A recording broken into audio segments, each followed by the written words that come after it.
They're trimming the trees. My apartment's out. Let's take a look and see what kind of job they're doing. Cider. Oh, yeah, I didn't sleep that month. I didn't sleep for 25 days. I didn't sleep at all. I didn't sleep at all for 25 days. How is that possible? I'll tell you how it's possible. You lay in bed, frozen in something approximating terror for 8 hours, and then you get up. Oh my God. Oh yeah, not and good. This is from cider. From cider. That's what we thought. Yeah. I'll admit I'm not an expert. I just know that apple cider is just an apple. It's just an apple being juiced. And they don't add anything to it. It's just an apple. And I had never, prior to that discussion, heard of that sort of a reaction. Now, this conversation, to be clear, took place in 2018, okay? And then shortly thereafter, the official storyline got even more confusing for people that were fans of Jordan Peterson, and I counted myself among them. Officially, the public was told that Jordan had entered various rehabs from Toronto to New York to Russia to treat benzo addiction. That's what we were told by the press, the New York Post, the New York Times. And then we were told from his daughter, Michaela, that it was not an addiction, but it was a dependency that came from a food diet that went awry, okay? I'm going to read this next portion directly because it's legitimately that confusing, and I don't want to face allegations that I'm not understanding things because I'm not an expert. This is directly from an article in the New York Times. They spoke directly with the Peterson family, and then this was widely reported. It reads, quote, Michaela, 28, her Russian husband, and Peterson began the diet in 2016, but all three had a violent sodium metabisulfite response. She said it was, quote, really awful, but it hit him the hardest, Michaela told the Times. He couldn't stand up without blacking out. He had this impending sense of doom. He wasn't sleeping. Peterson has previously claimed that he didn't sleep for 25 days during this time, but the longest period of human sleep deprivation that's ever been recorded is only 11 days. The paper notes. He was prescribed a low dose of antidepressants, which helped him recover. But the dosage was increased after Peterson sunk into a depression following his wife Tammy's cancer diagnosis. Quote, and things just fell apart insanely with Tammy. Every day was life and death in the crisis for 5 months, Peterson told the paper. The doctors said, well, she's contracted this cancer that is so rare, there's virtually no literature on it, and the 1-year fatality rate is 100%. So endless nights sleeping on the floor in the emergency and continual surgical complications. And then there's an ellipsis and says, so I took benzodiazepines. Okay. Was on X. This is how he behaves on X. Okay, there's this long thread. I like Jordan Peterson that much. On use of Christ as... Weird until I was like 24, or until he got famous, and then I realized it was weird. We had 37 different colors of paint in our house, over 100 paintings. All the walls were completely covered in Soviet art. I once had a Lenin painting fall on me while I was sleeping. Okay. Like I said, weird. He's described it as he got interested in 2001 and began collecting a bunch of eBay paintings that were being sold on eBay. And that's how he formed a collection, because he was interested in the cycle of every 15 years, something coming back into relevancy. I don't know what that means. I don't know what that stands for. All I know is that you should be alarmed by Jordan Peterson teaming up with the ADL, who are speech censors, to try to justify people, or at least trying to diagnose, rather, people who are just simply declaring that Christ is king. And you should be even more alarmed by the fact that nobody said it when they dropped this report. They just dropped it this Lent season, and now he's doing a tour trying to divide people politically by saying, well, those are political psychopaths. You don't want to be like the Christians. You don't want to be like the Christians. You don't want to be like the Catholics. You don't want to be like these group of people who think Christ is king. And I do want to also say this, because at root of this is his bizarre obsession with Nick Fuentes.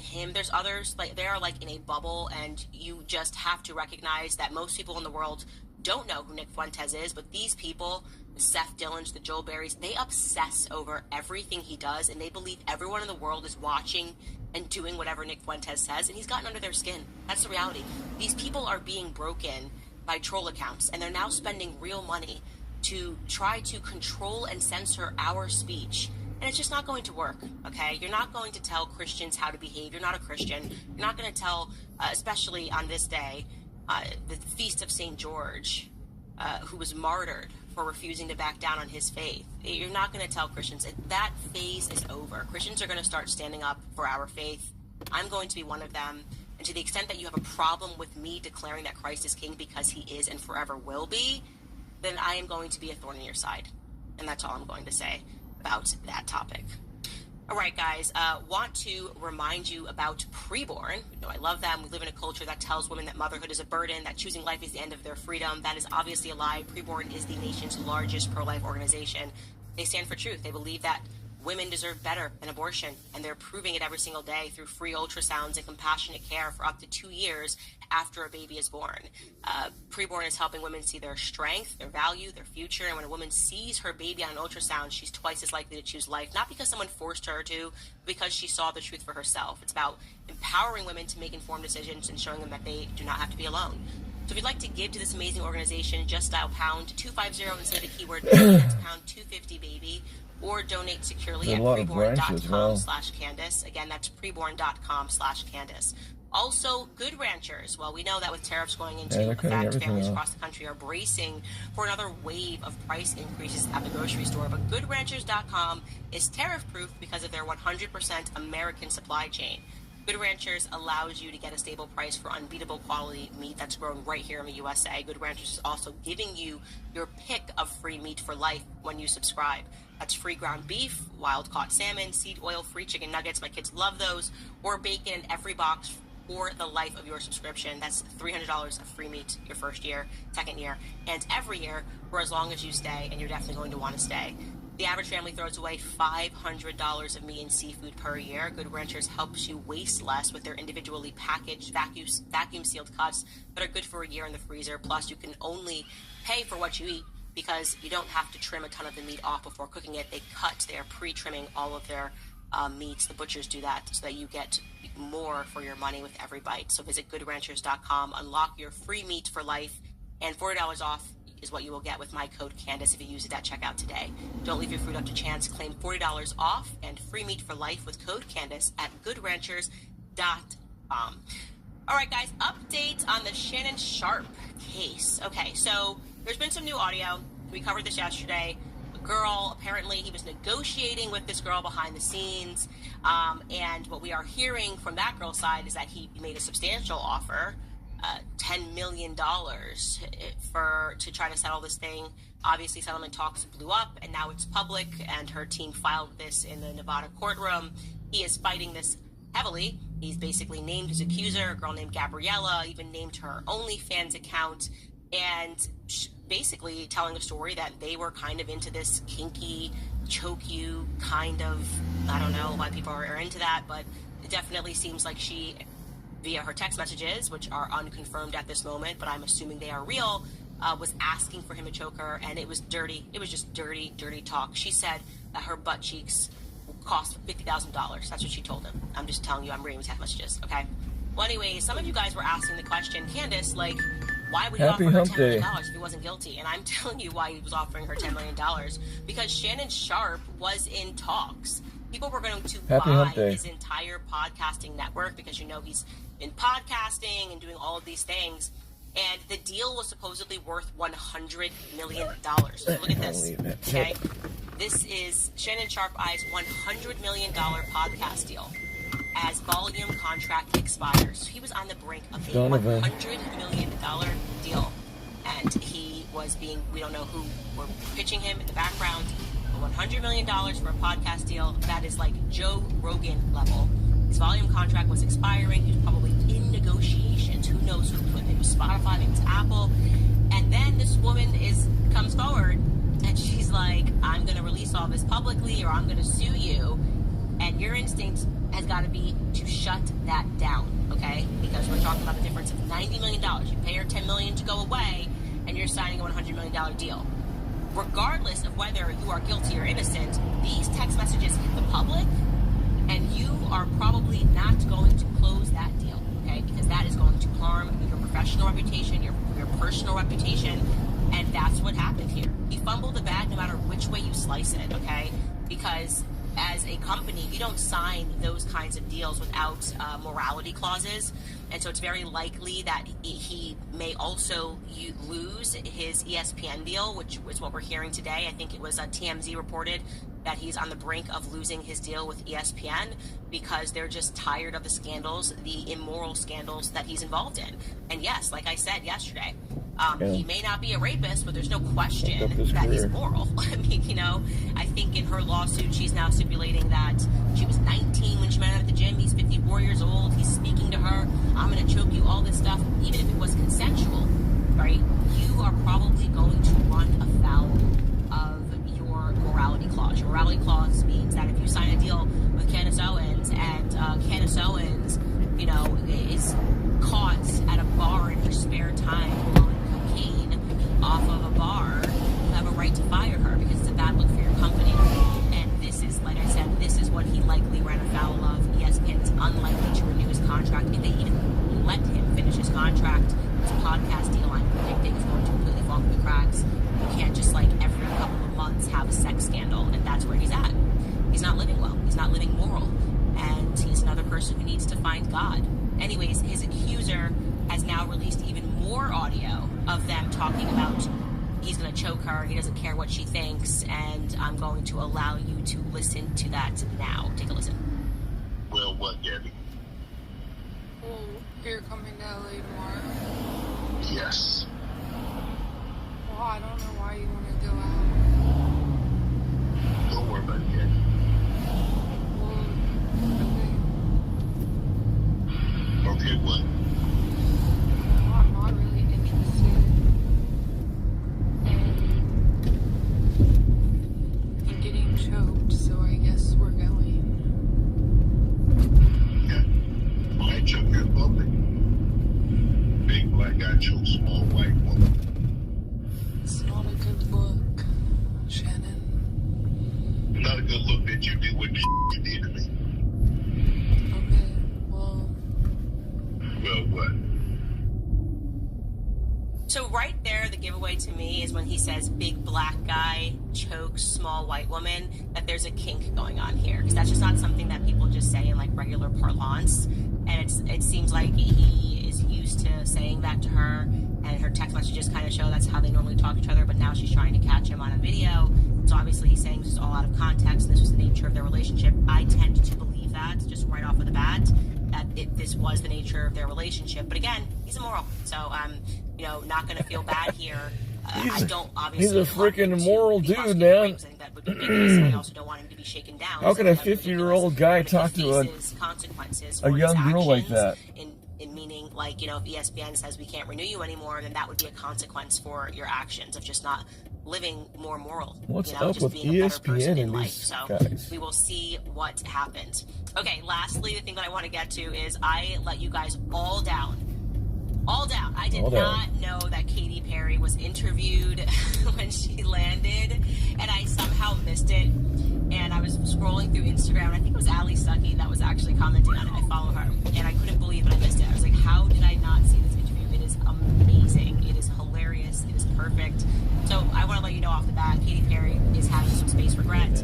She's regretting her Blue Origin space flight as she struggles with the continued criticism, just from the Daily Mail, of her bizarre behavior following the backlash, and she's having some second thoughts because I don't know what they thought it was going to be. It was just such a Spice Girls mission. I don't know how we were supposed to react to their behavior of girl power, how strange they... I mean, you're looking at a phone and taking selfies when you're in space, allegedly. You're not looking out the window to like catch the view, and now you're coming back and you're good deliveries. We did this for women. We did this to make space for women. So I just want to let you guys listen to, in case you haven't heard it. I'm sorry, I'm so late to allow you to hear it. What Katy Perry said when she was interviewed. Here's it's a clip of her speaking about the experience. Take a listen.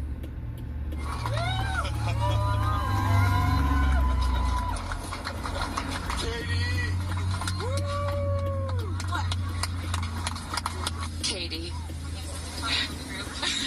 No, you're not the crier of the group. Killer of the group. No, you are not. I'm going to tell you something right now. You are officially an astronaut. Thank you so much. How do you feel? I feel super connected to love. so connected to love. I think this experience has shown me you never know how much love is inside of you, like how much love you have to give, and how loved you are until the day you launch. We had these incredible shots of Daisy watching you as the rocket, it'll make me cry, as the rocket's going up, and she was so proud. She just kept saying, Mommy, Mommy. And I know you'll feel the same way when you watch it. And you brought a real life Daisy up. That's it was right. important for you, not only because it's your daughter's name, but why else was that important to bring her? Daisies are common flowers, but they grow through any condition. They go through cement, they go through cracks, they go through walls. They are resilient. They are powerful, they are strong, they are everywhere. Flowers are, to me, God's smile, but it's also a reminder of our beautiful earth and the flowers here at God's smile and the beautiful magic that is everywhere, all around us, and even in a simple daisy. So to really appreciate it and remember it, take care of it, protect it. Cheetos or Cheetos? Do you think they were high? Like, I don't know, like on LSD or something? Like, not high in the capsule, but like high, you know what I mean? Like, I just feel like it's a music festival. I feel connected. I love you. We are one with the world. Look at this daisy. It grows through anything. Colors, hands moving. You think they were just high? My editor was like, yeah, daisies grow through everything because they're weeds, Katie.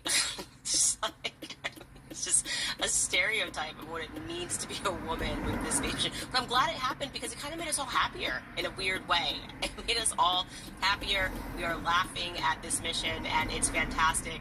And no one was laughing harder than Tim Dillon, who is a very funny comedian who had a lot to say about this LSD mission. Take a listen. All they did was sit in a thing. That's literally all these bitches did, was sit in a little pod and then float. They did nothing. They didn't do a damn thing. They didn't build the rocket. They didn't, like, these bitches got invited on a trip.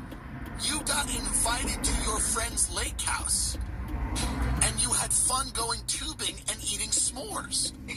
You don't go back to your other friends on the block and say, they're like, yo, you got back from Bill's lake house? Yeah, it was an important moment. We went tubing and ate s'mores. We stayed up till 3 a.m. And we realized that the unity that we built, it's like people be like, dude, you suck. What is wrong with you? They're trying to make you believe that these pointless rich adventures mean something to your life. You're just doing rich. That's all you're doing. This is the problem with that Imagine video during COVID when they were all standing in like mansions going, imagine all the people. And people are like, bitch, I live in a tiny apartment. And you're standing in the back of your yard and you don't care about a quarantine and you don't care that you can't work and you don't care that your business got shut down. Because you're like walking around your yard picking fruit and singing Imagine, but we're all here.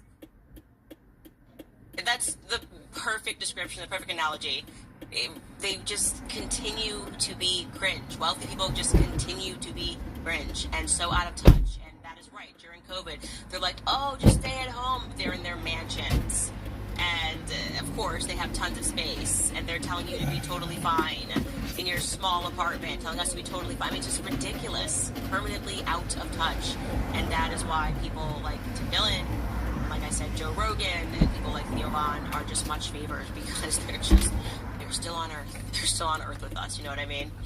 Anyways, before I read some of your comments about today's episode, I want to remind you about Field of Greens because, you know, I'm human, you're human. We don't always like to eat healthy. If you don't always like to eat healthy, that's why doctors created Field of Greens. A daily glass of Field of Greens is like nutritional armor for your body.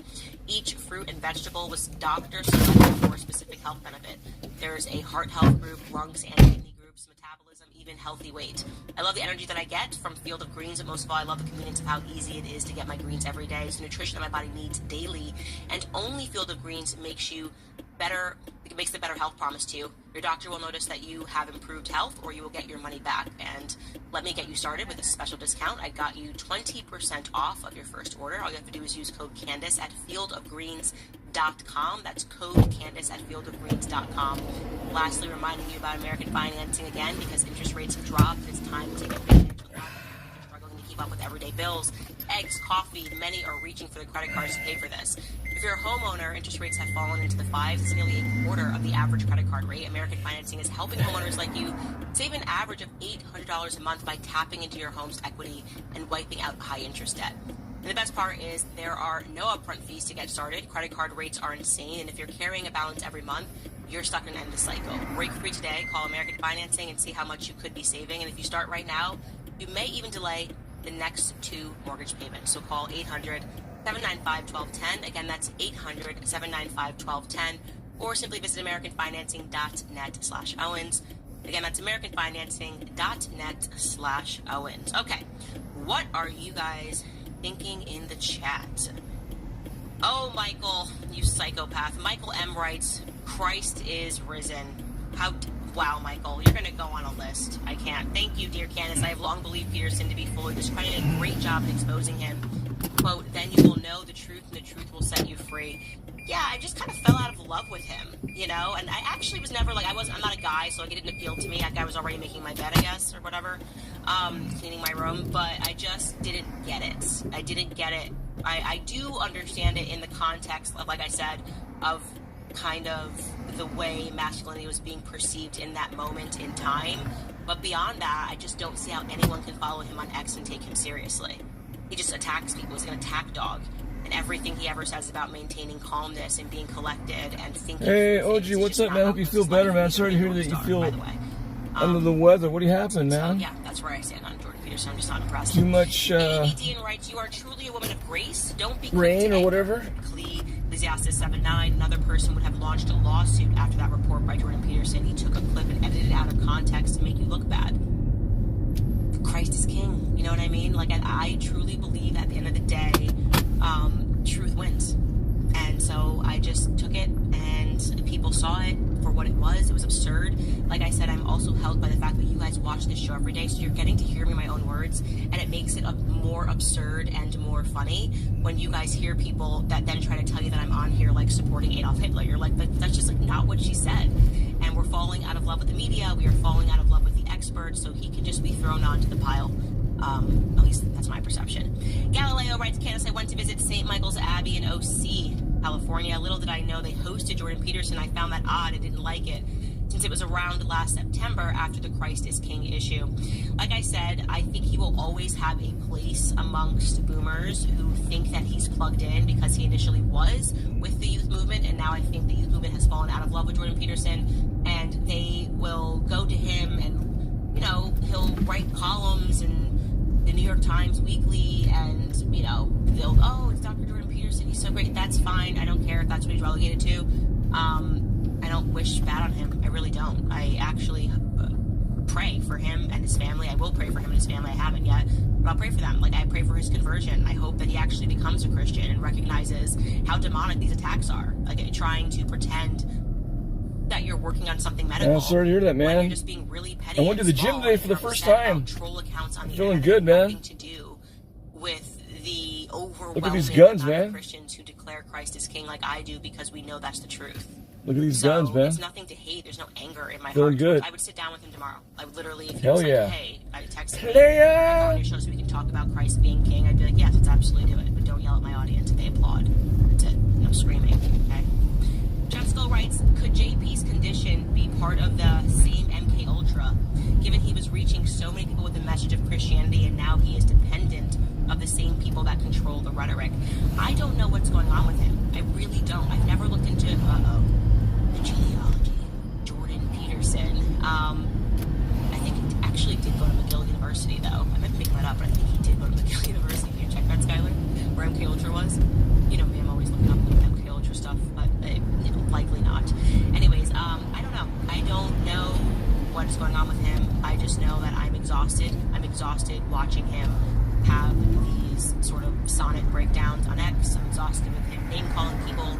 I'm exhausted with him then doing that and then pretending he's some sort of like an academic leader in thought. If you can't control your own emotions, you have no business being on the internet, you know, and having a platform, having the platform that you do. If you can't control your emotions, and he got his PhD at McGill. Oh my gosh, my producer just told me that in my ear. Yeah, it's not voices that I hear. It's actually an earpiece.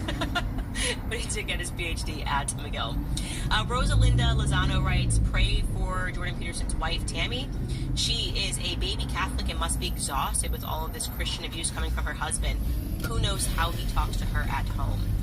Yeah, I have no idea. I think he has an underlying anger, but I wouldn't go so far as to say that he, like, yells at his wife or his daughter. I definitely don't get that from Michaela. I definitely would not assess that. And I don't want to be in the business of what he's in the business of, like diagnosing him, you know, because he's unable to just accept that people disagree with him on the notion of Christ being king. Gregory's Brain writes, I met Jordan a week ago and he's nothing like he portrayed himself to be in his own lectures. I'm very disappointed. He wasn't interested in anything I had to say, but rather just telling me how to think. Keep up the great work. Yeah, that's what I'm telling you. Those that can't do teach. He just wants people to listen to him, and he doesn't want to listen to people. Allie writes, Candace, I was once told by a friend who was a Capitol Records exec that both Katy Perry and Orlando Bloom love microdosing on shrooms. I believe Katy Perry definitely microdosed before this. That's what I'm saying. Like, I think they were on something. Like, it was a different kind of trip. And they probably just, like, sat in the castle, like, because that's how they were acting. It was very hippy-dippy. You know what I mean? Tripping out to the max. We are actually planning on doing a tour, a couple of tours in 2026. One in America, a little baby tour at the beginning of 2026, and then I should finally be doing my Australia tour if we win the lawsuit. By the way, if you are in Australia or New Zealand, or even if you're in America, the company that was paying for my tour promotion is obviously now hundreds of thousands of dollars paying for this lawsuit, which is going to the Supreme Court in Australia, the High Court of Australia. That's that hearing. It's a full bench, so it's going to be a very big deal. It's Candace Owens versus the Commonwealth of Australia. One way or the other, I'm making history in Australia. But they have a give, send, go that is up as they're trying to raise the money for the costs. It's all way above me. That if we win the case, because then they would have to pay for our legal fee, is going to go to a free speech organization, but they are trying to raise money. I mean, I think they are ballpark, like, they've spent thus far $400,000 just to be able to try to get me to the Supreme Court to be able to have my case heard. And I'm very happy and honored that they are sitting.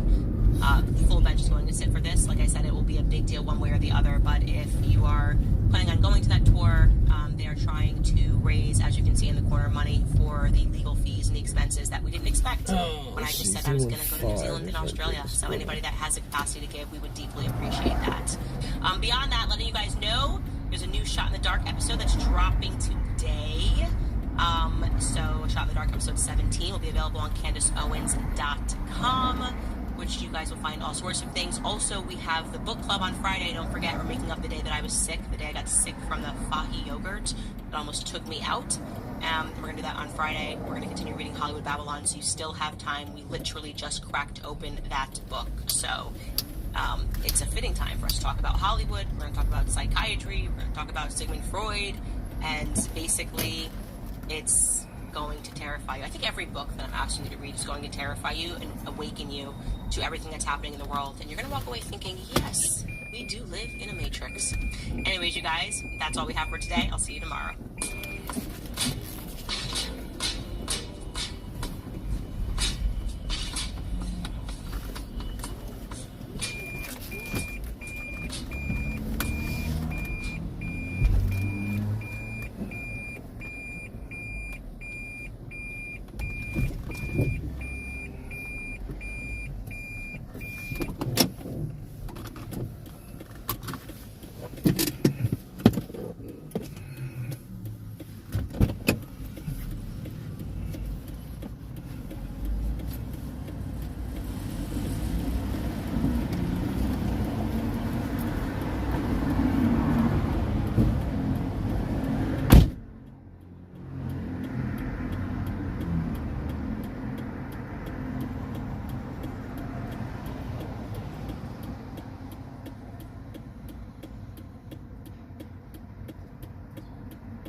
Okay.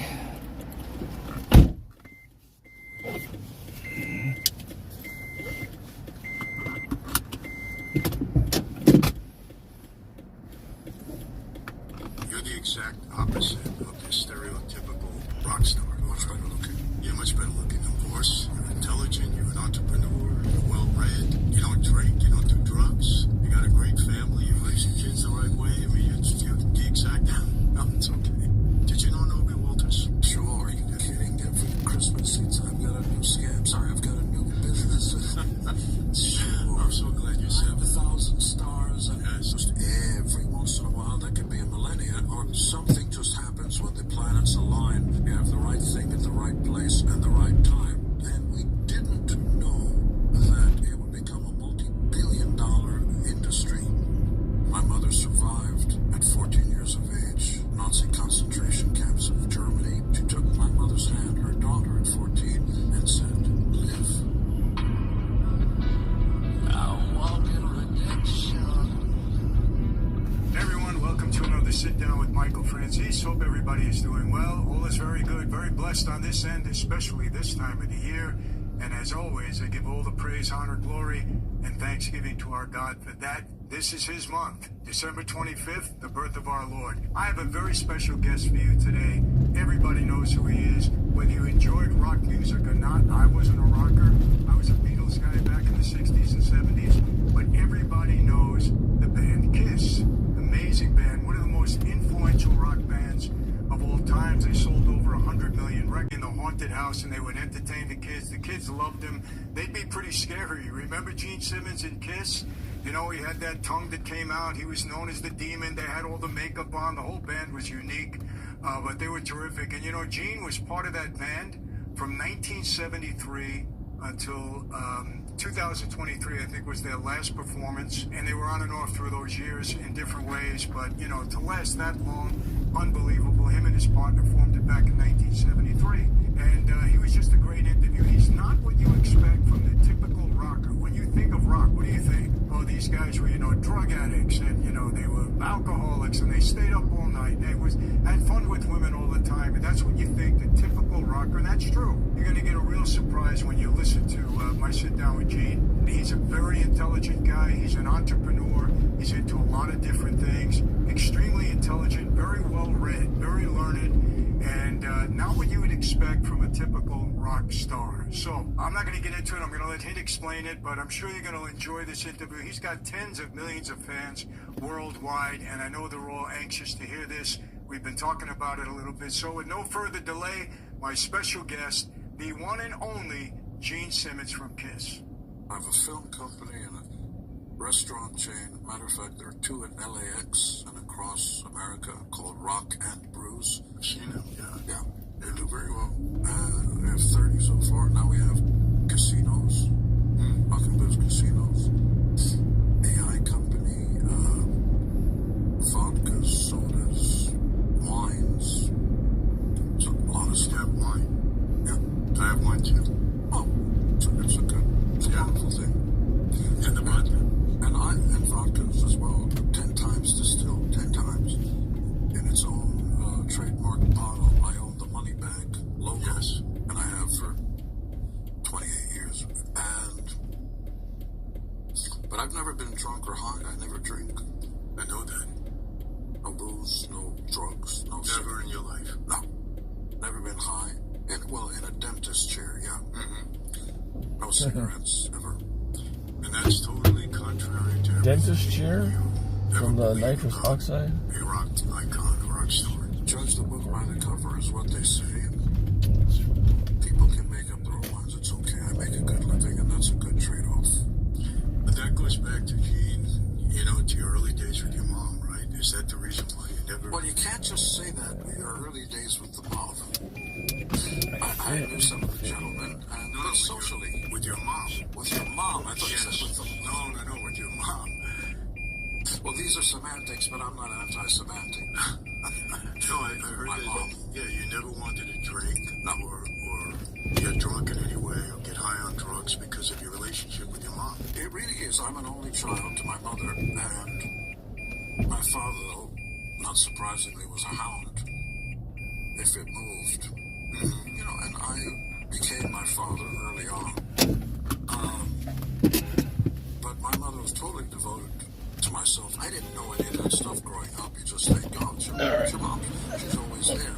Right? You're not aware that the rest of the world is different and all that. And I couldn't speak English. I was born in Israel. My mother survived at 14 years of age Nazi concentration camps of Germany. My friends, before we dive deep into today's video, I want to thank today's sponsors who really helped to make this video possible, and that is NordVPN. Now, you know, I talk a lot about being safe on the streets. I tell our women all the time, be safe. That's how I end every podcast that I have. I tell you to be safe in your homes, but now I'm realizing you also really need to stay safe online. A lot of scams out there, a lot of fraud out there, and NordVPN is a perfect app to help you stay protected online. You got to be protected, people. If you're downloading a file, if you're clicking a link, are you annoyed of all these pop-ups that come up every 30 seconds? You got another pop-up. I hate them. NordVPN has the right tools to keep you safe, and make sure you stay away from all these fake websites. There are dozens of them out there, a lot of frauds and a lot of scams. Now me, I travel a lot, and sometimes I can't access everything I want when I'm in another continent. With NordVPN, it allows me to connect to the internet as if I'm home in my studio right here in California. So I can see and I can access all the things I want to, and I don't have to keep retyping my passwords. It's a very useful tool, and it happens to be one of the best in the market, if not the best. And today, luckily, they're offering you, my viewers, a very special offer. You can sign up for NordVPN and get 4 months free. And if you don't like it, they have a 30-day money-back guarantee. You just let them know, they give you your money back. It's a no-brainer. So go to NordVPN.com/Franzese. That's NordVPN.com/Franzese. Redeem the special offer and stay secured online. And people, look, I was on the street almost 25 years. There's a lot of scammers out there. And now they got this internet scamming down pat. You need to protect yourself the same way you would in your home, on the streets, anywhere else. You don't want these people taking advantage of you. So, NordVPN.com. Go to it. Get my special offer. It's an offer you shouldn't refuse. All right, let's get back to today's video. And I think you have to tie Germany and Nazi together. They can't stand beside, because it was invented there, and the entire population, hook, line, and sinker, went for it. It was a decade or more of madness. At any rate, she had such a bad early childhood, such a bad life. I didn't think I had the right to disappoint her.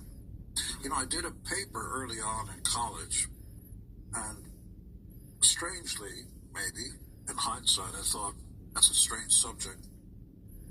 It was about real killers, real bad guys, some psychos, serial killers, and so on, and they get sentenced to death in the days when the death penalty was more prevalent. And the subject matter that comes up most universally anywhere in the world is their mother. Either they forgive him or they talk right before mom. Really? Yep. So you're showing that our moms obviously have tremendous impact on us. Well, she was always my moral compass. If my mother hadn't been there, I would have gone to the dark side easily. Because, at any time your friends are outside smoking, drinking, but hey, let's go, you get in trouble. My mother always had a different point of view. And I kept going to the library every day after school. And I got that from my mother. She said, you're going to either work with your hands or with your brain. If you don't want to work with your hands and get tired and not make a lot of money, if you work with your brain, you're going to make a lot of money.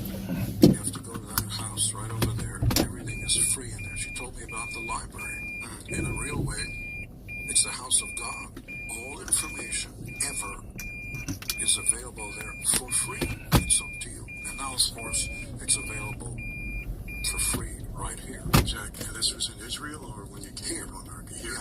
I came 10 years old, right? 8. I'll do a joke. I was 8 before I was 9, Michael. That's So I came here with my mother when I was 8 and a half, and studied to be a rabbi, of all things. Yeah. Yep. And, my mother did the right thing just to keep 24 hours a day I was in this place learning. Half the day was, the Bible and all that stuff. And the other half of the day was English and history and all that. And we would finish 7:30 at night. This is a yeshiva. I speak Hebrew and some other languages as well. And I had some time before the 7:30 and the 9:30 class, which began 9:30 p.m. This was very strict, like 6 days a week, not 5. And I'd go to the library, which was across the street, a block away. And I couldn't believe it. You could watch TV, you could read newspapers. I'm the only guy I ever met who read the Encyclopedia Britannica cover to cover. So I'm a real bore at parties. I start talking about the Australopithecines, otherwise known as Australopithecus. What's up, Snoop 4? How's it going, man? Australopithecus afarensis, which was discovered. How you doing? Just doing some deliveries, and I'm listening to the Michael Francis interview with Gene Simmons. I've never spoken to a Holocaust survivor. How did that impact you? I get some gas. My mom always struck me as, we like to think of our mothers as angels, as beyond. My mother she lived to be 94 years old. She saw her whole family destroyed in front of her. Her mother, they took the oldest and sent him, to the showers to be incinerated. They dropped gas canisters naked. And my mother's mother, my grandmother, who I never met, took the hand of her mother. She would not let her go to her death alone. She walked with her, even though she didn't have to. Might have been a matter of time where the next age group,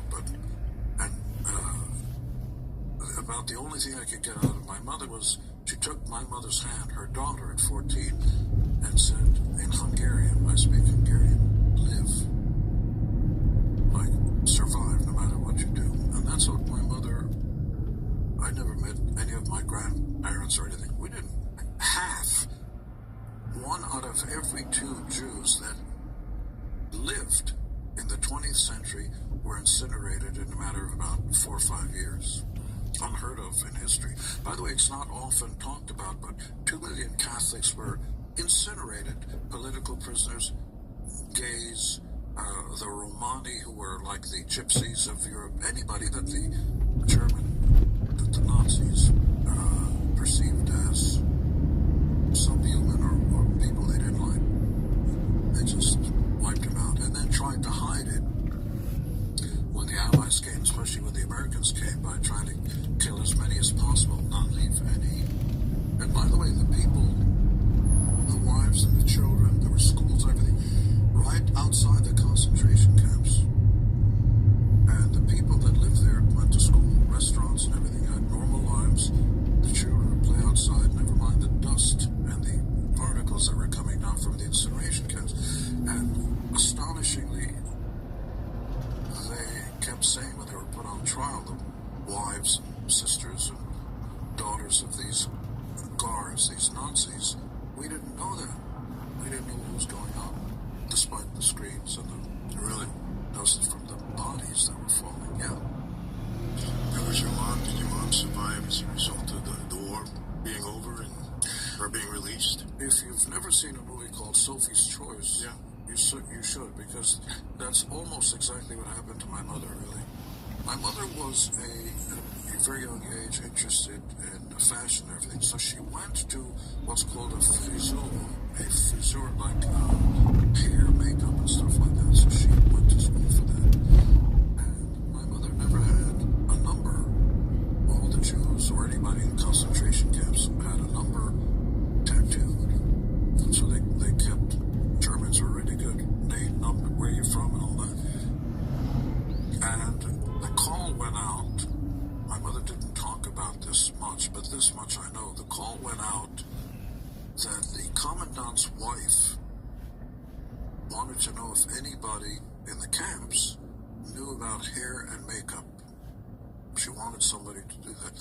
And so they brought a few young women. She didn't want a man. Young women there. And my mother was at the end of the line, and she noticed that the commandant says, "Sprechen Sie Deutsch?" Ich kann sprechen. I speak German well enough. "Sprechen Sie Deutsch? Können Sie sprechen?" And the first one said, "Ja, ich kann sprechen ein bisschen Deutsch." Okay, back to the camps. So my mother instinctively, I think, understood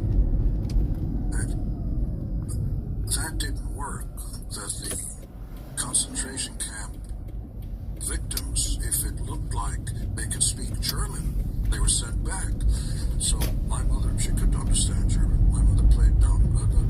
That's why she was picked. And when you think back on it now, it made sense because you don't, she, the wife and the commandant, the Nazi, didn't want anybody who could understand German for anything to get back to anybody. So my mother played dumb, did the commandant's hair and makeup at 14 years of age. And when they threw food out, she survived on the garbage. And she'd take back a slice of bread or something and hide it.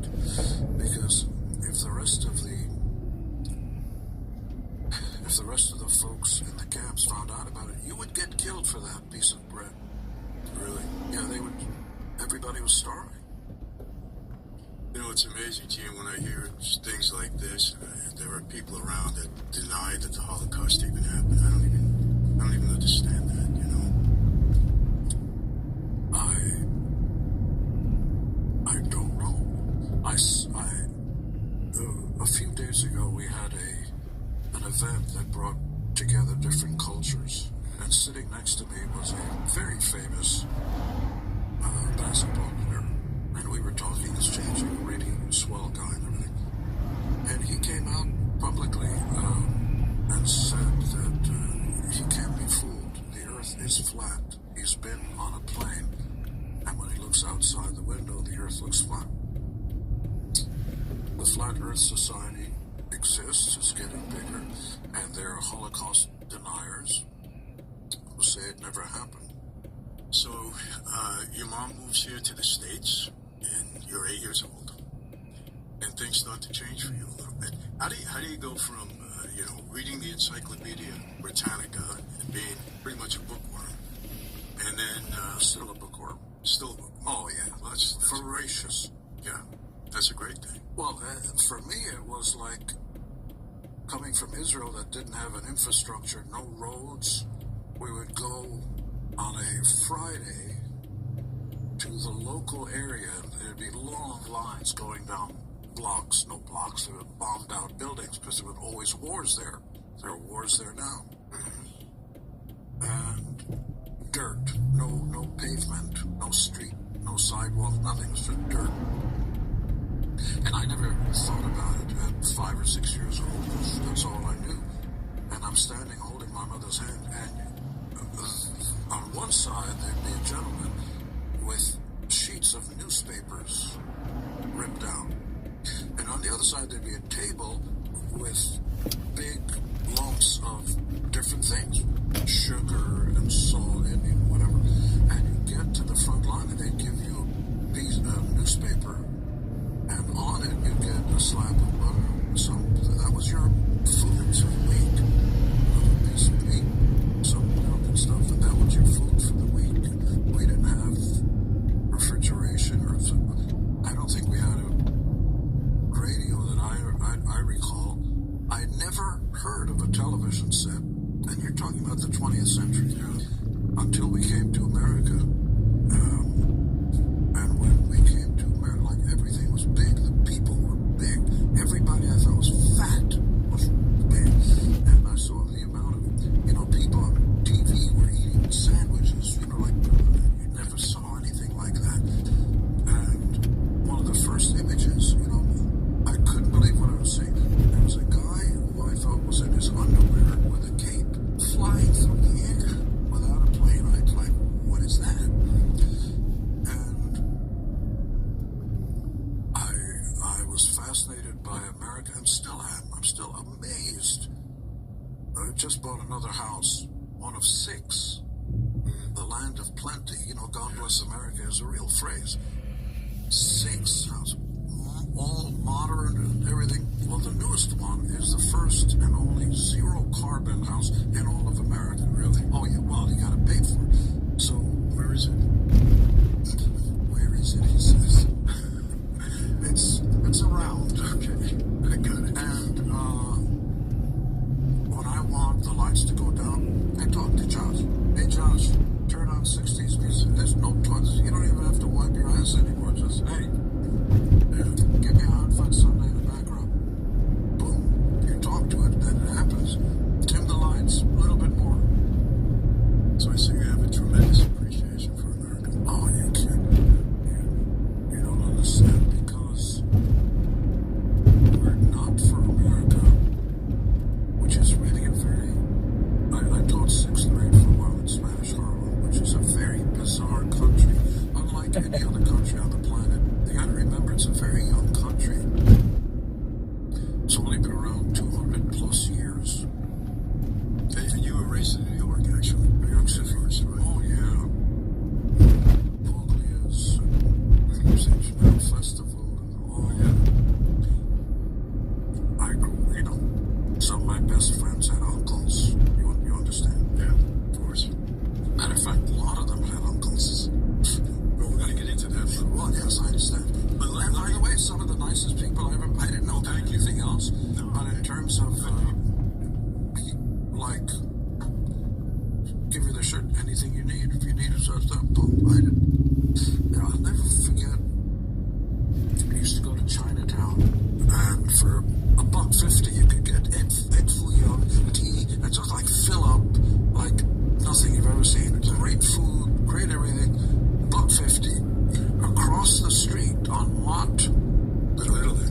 there's a place called Little Italy. Night and day difference. And I remember we'd finish on Mott at Canal Street. We'd get the egg fouillon and go across the street to get cannolis, otherwise known as canoles. Only in New York. If you go to Italy, they wouldn't know what that word. Yeah, it's just a New York Italian specific accent. Exactly. Including that thing. It exists nowhere else, Yeah, of course. So there, mid-block, there was a pastry shop with a little old woman who was always, come in, boys, like you haven't seen your family member in 20 years. I mean, what a happy place. Yeah. Go in and fresh every day. They'd be just brimming and taking nothing to give me like family members.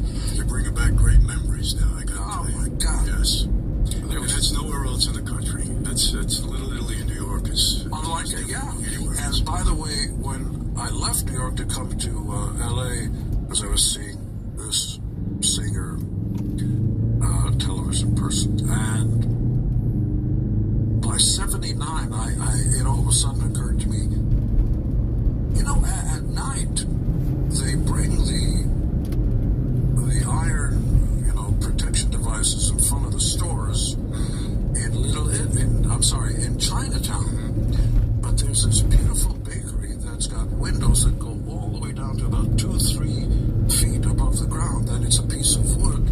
You could easily break through there. So why don't they ever rebuild it? And it was explained to me by somebody I met, a gentleman who was in the business. He said, no, you don't want to do that there. I said, well, why? He goes, sometimes people get lost. They can't find their way home. So crime? No crime in that neighborhood. No crime in any of our neighborhoods. No crime. But let me ask you this. People don't know that. Well, they do now. I understand. I've been talking about that forever. We never had any crime or any issues in our neighborhoods. Wouldn't allow it. But let me ask you, what motivated your mom? How did your mom make the break from Israel to come here to New York? My mother had two brothers, Larry and George, who escaped Hungary right before the Germans came in and started shipping off anybody undesirable into the concentration camps. They both became very successful. One had a huge bakery and all that stuff, and George became a prosthodontist. He made bridges, teeth, and all that, and balls, prosthetic balls.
there was also a brown paper bag, carrying the brown paper bag to the various dentists. And in there, I would imagine there were fake teeth and balls. I'd take them to various places.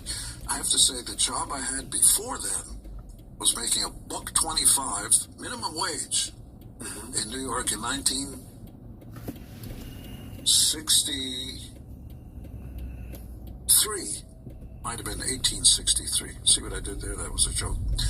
And I worked, there are 2 blocks in New York City that the rest of the country has no idea about. The Jewelry Center, all owned by Jews. I mean, first floor and second floor. Diamonds, like the giant ones. Until today. Even today, yeah. And you go to those 2 stores. Now, you don't see any cops on the street. But there are, I later learned, a lot of people who don't look like cops who are carrying and making sure so that nobody gets stolen. So I worked for one of the jewelry stores, and they would give me paper bags to take this paper bag to so-and-so street. I just looked like, you know, a bum, a college, not even a college kid, high school kid. And I noticed whenever I was walking, there was a guy in front of me and a guy in back of me also looked like there's some hat and all that stuff. I never thought about it or anything, and nobody ever bothered me. Those are the good old bad days, I would say. Well, I would say this as a sidebar, which is today, I'm temporarily insane. The dog ate my homework, or somebody called me by the wrong names, and we're afraid of words, and there are always excuses. Yes. When I was growing up, parents, even when the kids talk back to their parents, you get slapped across the face. And then you thought twice about doing it again. Now the parents go to jail. Gene, I remember, you know, I was in Catholic school, from kindergarten right through high school. By the way, you're not allowed to say Catholic. You are well learned. Oh, it was supposed to say Roman Catholic by the first Caesar, Roman Pope, Caesar Constantinople and all that. It means literally the Roman universal religion. Catholic in Latin means universal. No mention of Jesus. Roman Catholic, the Roman universal religion. That's what it means, really. At 315 AD at the Council of Nicaea out in Turkey. Back to you. Well, listen, Eddie, in Catholic school, I remember I had rough conduct. I don't know why. I'm a pretty good student, but my conduct was always questionable. So I remember I get called, you know, the principal calls my mother. She comes in, and I remember her saying, my mother telling her, hey, if he gets out of hand, you know, do what you got to do. You got to slap him. You got to put him, you know, it was different back then. Today you go to jail for that. But you know what? I mean, I appreciate it. Because I grew up with discipline and authority, understanding what the respect was all about. It was different. I'm not saying we should do that now, but it was just different. I think we should do that now. I believe that if you walk up and down the streets of Beverly Hills, there are a lot of celebrities. May I use the French phrase? These kids are fucked up. Yeah. Drugs, rehabs, and all that stuff. Because it's allowed. You're rich, you're famous, you've got food in your belly and a roof in your house. They backtalk, they roll their eyes when they slam the door in their rooms. There's no such thing when I was growing up. You didn't have a room. The food you ate and the room you lived in was, I'm going to get in a lot of trouble, but when you put your hand in fire and it hurts, you may think twice about doing it again. And wait until your father gets home used to mean something. Absolutely. And so there are lines, and as kids, I'm not Dr. Spock or anything, I don't mean Star Trek, but this shrink who changed the relationship between parents and their kids, there are no lines. You know, you sit down and you negotiate with kids. Since when? Their brains they're not formed until they're 25. You know? Yeah, I know. I hear that, and I think of, you know, the things that are allowed today, gender-affirming surgery in minors and things like that. I just don't understand it. I think it's wrong. And the unfortunate thing about it is, even if it's permissible by law, it may or may not be, is you can't change your mind once it's done. It's permanent. Let me ask you this. So you come here to the States. When did you start to realize that, hey, music was something you were going to pursue? I never cared about, well, the first music I heard, because we came here in 1958, was black music. Chuck Berry, Little Richard. I couldn't understand the words. But, wah, baba, loo, wah, wah, bam, boom. You know, it wasn't even language, it was just a feeling. And, you start to move with the thing. Ironically, Chuck Berry was the first music I heard and really reacted to, yeah.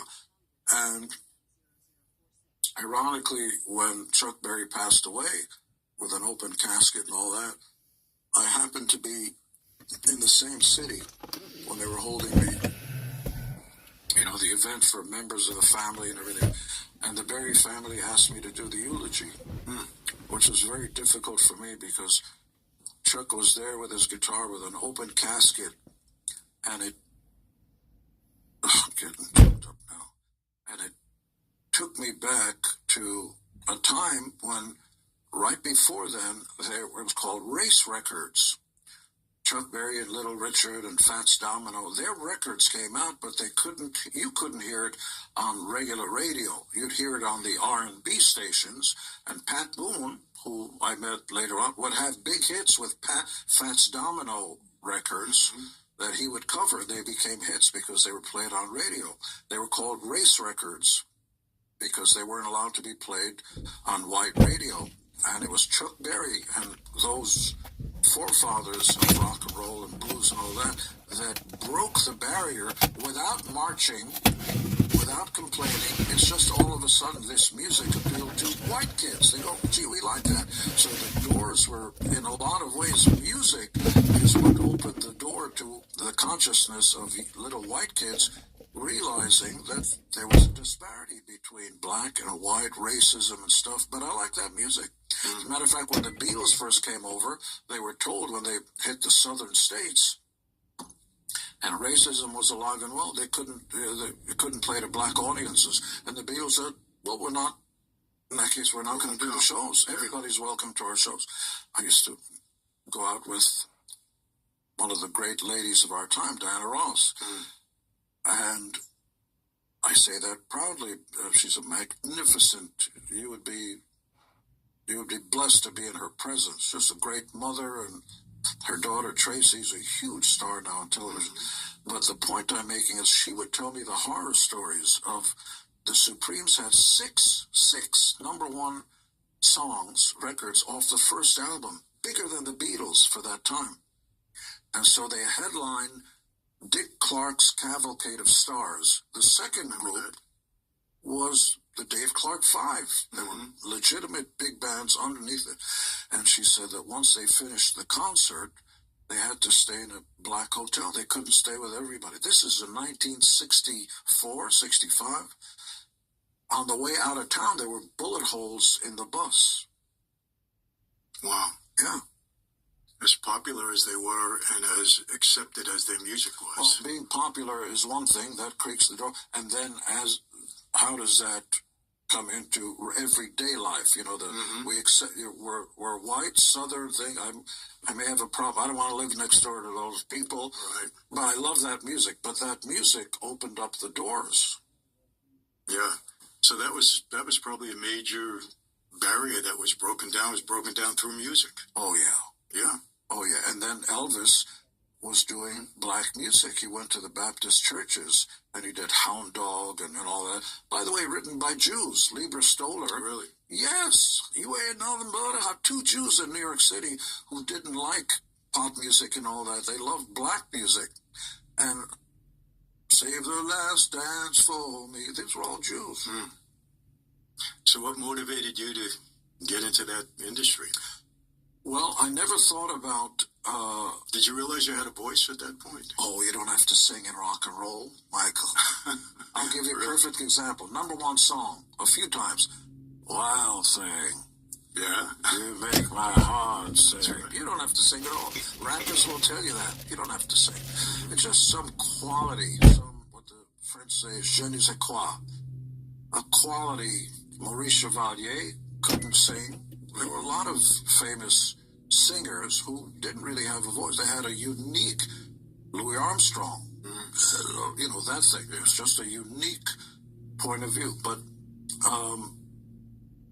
like millions of other people, the Ed Sullivan Show, when we were kids, I'm older than you are, but you remember the Ed Sullivan Show. Yeah, The Ed Sullivan Show was a must-watch Sunday nights, I think it was, and 75 million people would tune in. Unheard of. First time I saw the Beatles. Of course. Yeah. And I saw that same show. Yeah. And I had been working. I always worked. After school, everything. Because I liked to make my own money, which I gave to my mother all the time. And that's when I got my first understanding that money, this is awful. All the liberal progressives think money's not everything. No, it is. Money can't buy you happiness. The opposite is true. When I give my mother the money, she's happy, she's proud, and, especially if you earn it yourself. But, so I get home from work about 6 o'clock or whatever.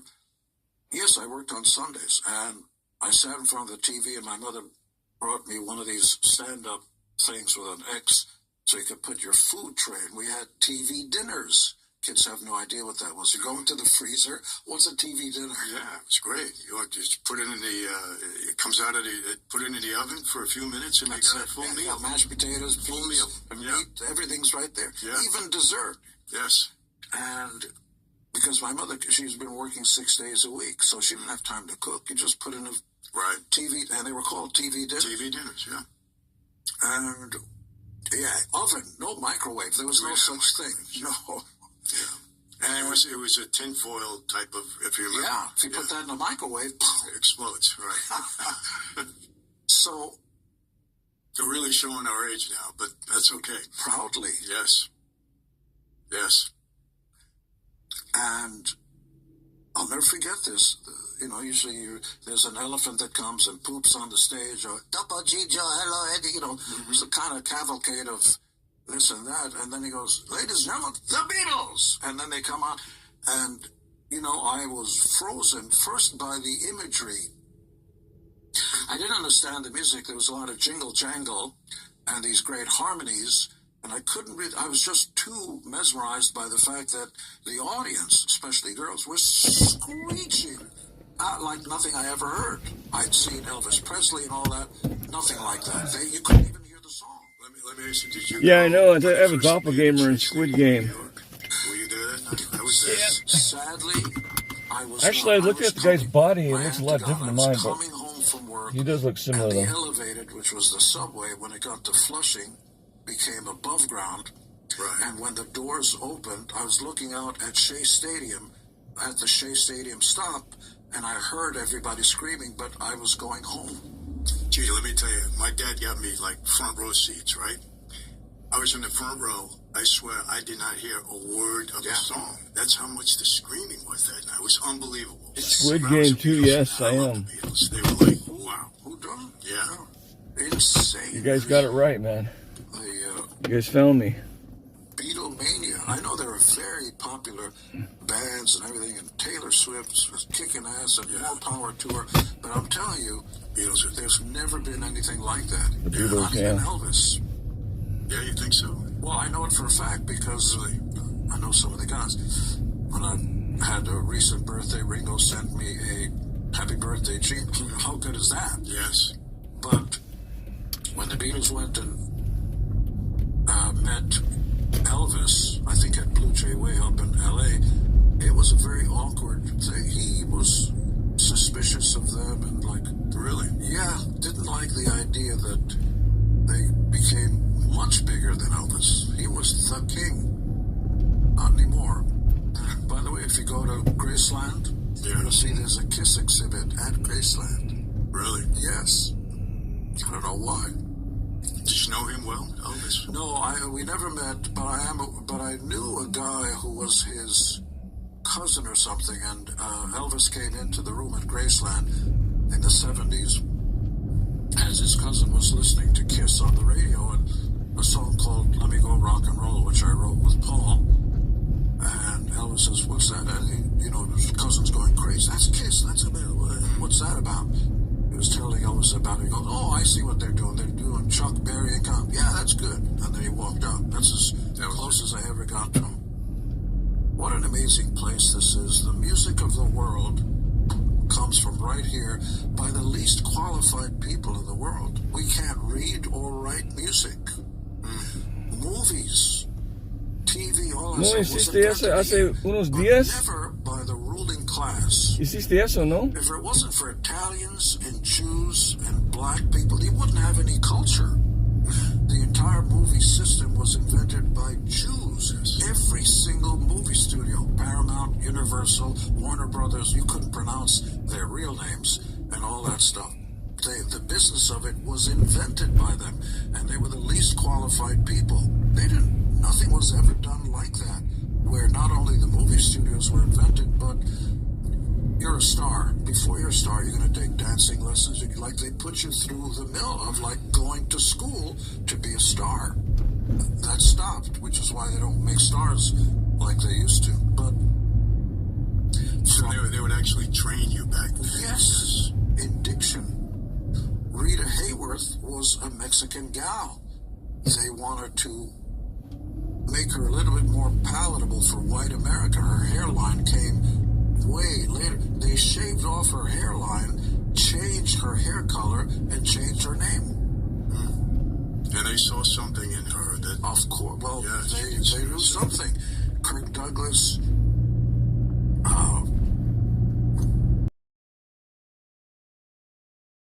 guys whose names were changed, and they hid. Tony Curtis was a friend of mine before he passed away. I used to go to dinner and spoke only in Hungarian because he spoke Hungarian, which would torture everybody else there, except when we went to Csardas, which was a Hungarian restaurant, and all the waiters go, "I know what they're saying." By the way, I gotta tell you this. When I try to explain this to anybody else, they don't get it. You had to have been there. I used to go quite often to a place called Puglia's in New York City. That was the knowing nod.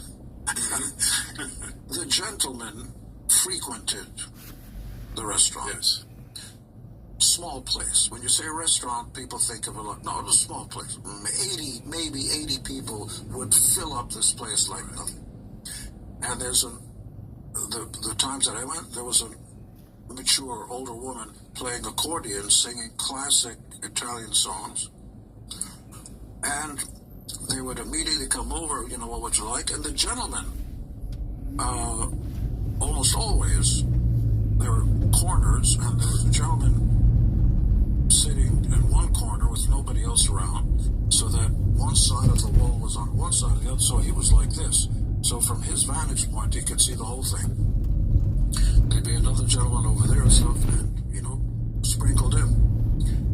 And I noticed, I used to manage a very famous, iconic music TV movie star, and she had an Italian heritage, so the gentlemen were part of the inner circle. And when I lived with a classic young lady who was on TV and had lots of hit songs and everything, her right-hand guy was a gentleman in the business who would tell me stories and everything. But what I want to get to is the gentlemen in the corners either knew each other. It's like when somebody's on the other side and you go like that, it sort of means, "Hey, how are you? Nice to see you." But there seemed to be an entire conversation going on without anybody saying anything. Without any words. And I want to give people the idea of what I saw. Kind of like this.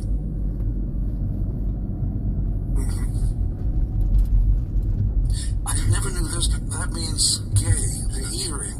Am I right? Yes, absolutely. Yeah. And they, like the guys that give baseball signs on the side, there's an entire language with the hands and, This meant he's gone. Well, let me tell you this.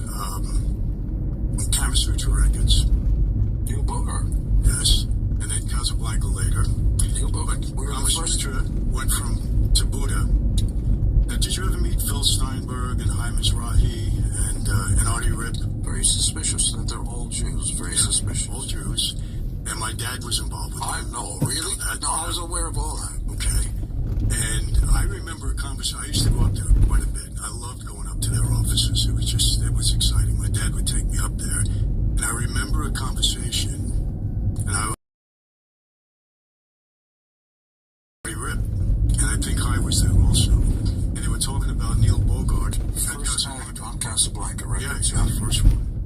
And my dad was kind of questioning, why is Neil out there? We're still in touch with him. It was something to that. I don't remember the exact conversation, but I don't think my dad had anything to do with Casablanca. But Buddha, yes. Not initially, but Neil afterwards. Well, during Casablanca, because he was an independent. Originally it was through Warner Brothers, but they didn't believe in it, so he went independent, which means he had to call the local distributors to get his records out there. First Kiss, then Donna Summer, then everybody.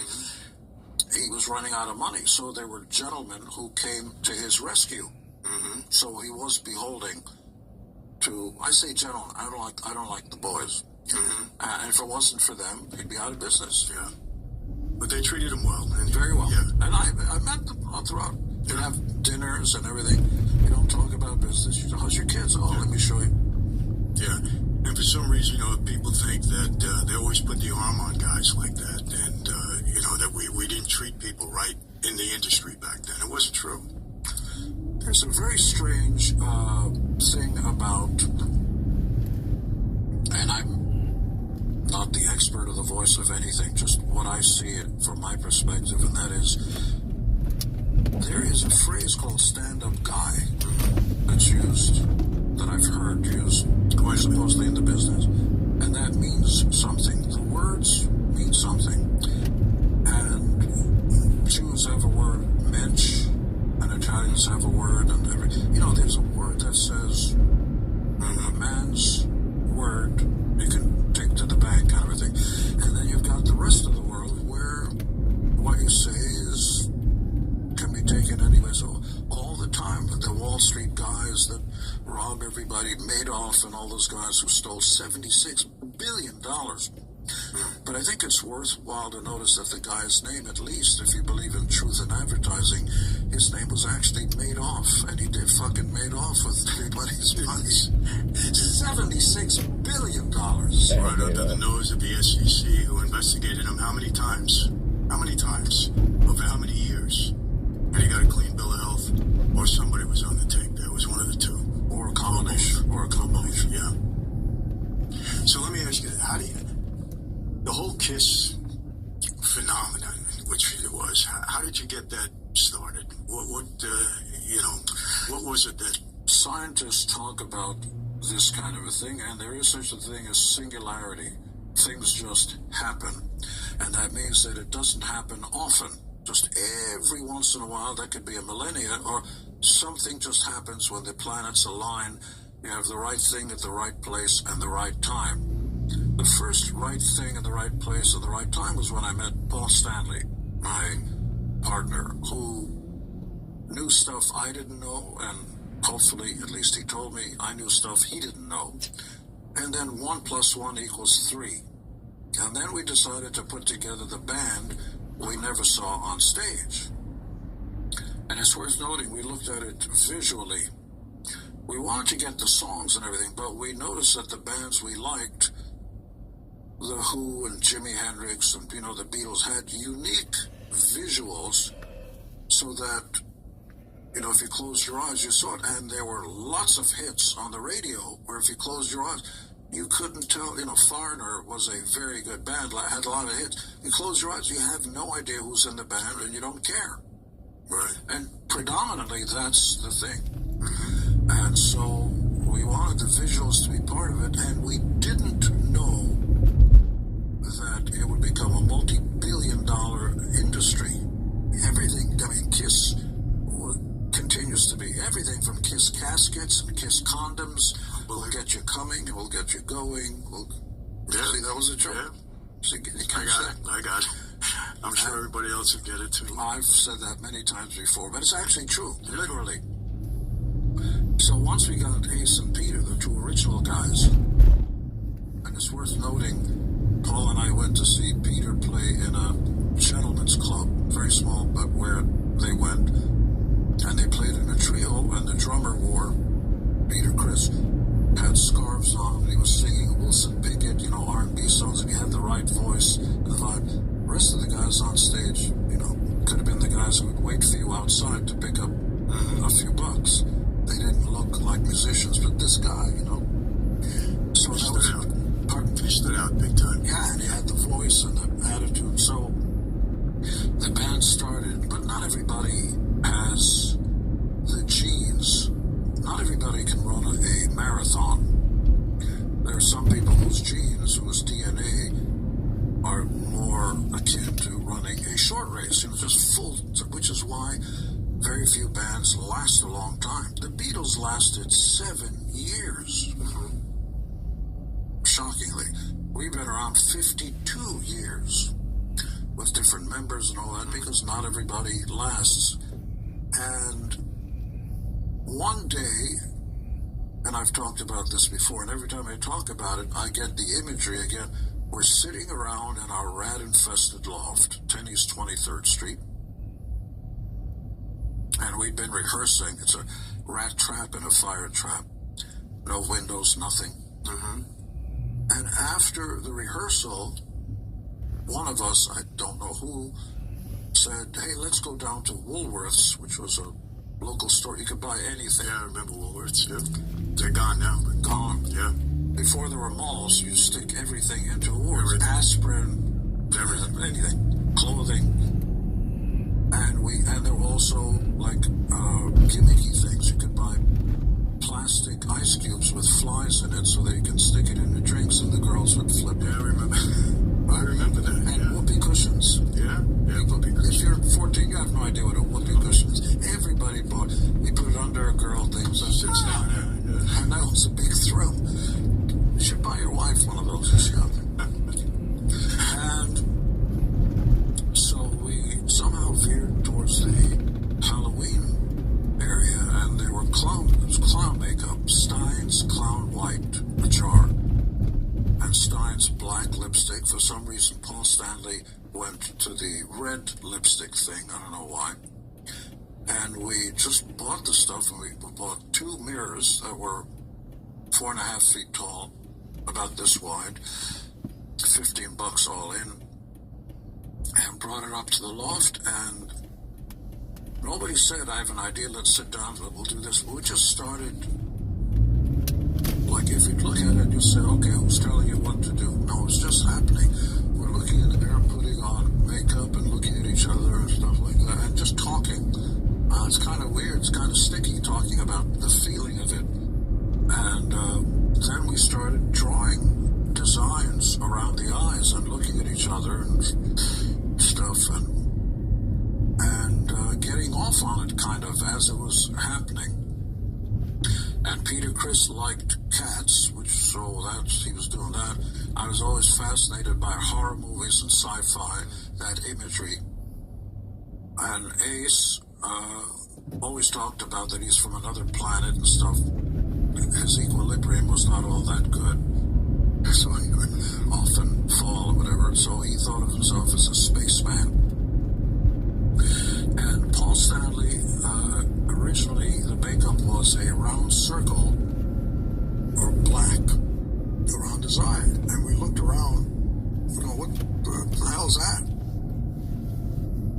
And he said, it's like Pete, the dog from The Little Rascals. You ever see it? Yeah, of course. There was a dog in an old black and white half-hour thing that went back to Max Sennett comedies. The beginning of movies, they'd have these short, about kids in poor areas. And by the way, it was not segregated. They had black kids and white kids hanging out together like friends. Buckwheat, remember? Stymie. Buckwheat and Stymie. Yeah, but in regular civil, no, black and white supposed to be separate. Not with our gang. They were just black and white friends. Buckwheat and Stymie, yeah. Great names. Yeah. And the dog was part of it, and he'd have a black circle. And we went, no, nobody's going to know that. If they're younger, they're not going to. So he decided to do, and I think it might have been Ace who said, you always wanted to be a rock and roll star instead of a pudgy Jewish kid. why don't you put stars over your eyes? So he did. So he did 2 stars over his eyes, but they didn't align. It's difficult to do that freehand. So he decided just to use 1. And that's where his makeup came from. Just 1 star over the eye. That was it. And between that first application of the makeup to about 3 weeks later, I called up a local, I was acting like a manager, I always do, called up a local club, the Coventry, and convinced them to book us sight unseen or anything else for $35. $35! Wow. And I remember there may have been 10 or 15 people there. My girlfriend at the time, a girl named Jan, her brother's girlfriend, Lydia, the drummer's wife, and a few others. That was it. But we were on stage in makeup, like getting off of, there was something going on. And within a year and a half of the band forming, end of 1973, we were headlining Anaheim Stadium before MTV, before digital, before phone. We didn't even have hit records. Something happened. It just pervaded culture. All of a sudden, young kids started talking about this. And in those days, you could make a career from magazines, because that's how things spread before Wi-Fi or anything. So the whole makeup was not planned. It was just on a whim. Yeah. You go to Woolworths, you start searching around, looking at, all of this, you bring it back, and all of a sudden we had no manager. Amazing. We had no... Paul and I had a record contract from before with Epic for a band called Wicked Lester. And we finished the album, we got 40, 50 grand, whatever. And for us, that was a lot of money, man. For some strange reason, we didn't believe it. It sounded like Three Dog Night and Doobie Brothers. It was okay, but nothing special. And hindsight's 2020. We must have been out of our minds to look a gift horse in the mouth. This is not it, is it? No, it's really not. And we literally fired the other 3 guys and went back to square one and decided to get new guys and write different kinds of songs, more English, more Humble Pie, Stones, that kind of thing, instead of American pop. And right away, it clicked. It's in a very strange way. Kiss became a very big band without hit songs. So you think it was the makeup that really contributed? It was about the live shows. And if people are curious, if you go to YouTube, we would literally blow away any of the opening acts. I'm sorry, we were the opening act. Any act that dared put us on stage, we just blow them off the stage. Some of it was smart. We had a KISS logo that was about 6 or 7 feet tall. These bright lights that spelled out KISS. Mm-hmm. I remember that. So and nobody hung their name, the band's name, above them like a Las Vegas show.